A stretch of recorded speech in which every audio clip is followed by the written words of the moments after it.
پہاڑی زبان میں اپڈیٹ سنیے۔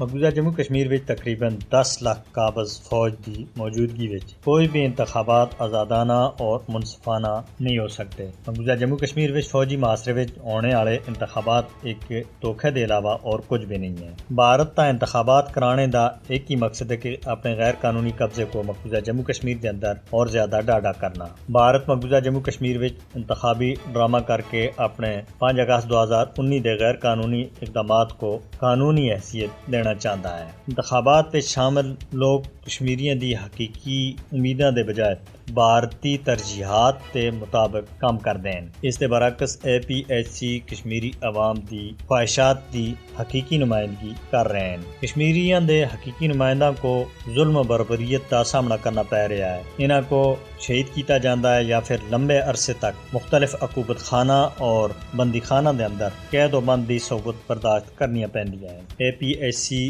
اقوام متحدہ دی قراردادوں دے مطابق تنازع کشمیر کو حل کرنے دی کوشش کر رہے ہیں۔ حریت کانفرنس دے رہنما بین الاقوامی سطح دے اتے تسلیم کیتا یا حق خود ارادیت دی وکالت کر رہے ہیں۔ مودی حکومت APHC دے رہنماواں کو گرفتار کر کے مقبوضہ جموں کشمیر وچ آزادی دی حامی جماعتاں دے اتے پابندی لا کے کشمیریاں دے دل کسی بھی صورت وچ نہیں جیت سکتی۔ بھارتی حکومت APHC دے رہنماواں کو قید کر کے کشمیری عوام دی تحریک آزادی دے وابستگی کو بھی ختم کرنے وچ ناکام رہی ہے۔ کشمیری غیر متزلزل عزم دے نال اپنی جدوجہد آزادی کو اگے بڑھانے دے واسطے پرعزم ہیں۔ کشمیری قربانیاں انتخابات دے واسطے نہیں بلکہ اقوام متحدہ دی منظور کیتیاں قرارداداں دے مطابق رائے شماری دے واسطے دے رہے ہیں۔ مقبوضہ جموں کشمیر وچ انتخابات دا انعقاد کشمیر دی متنازع حیثیت کو بھی کسی بھی صورت وچ بٹا نہیں سکتی۔ انتخابات کسی بھی طرح کشمیریاں دے حق خود ارادیت دا عمل بدل نہیں ہو سکتا۔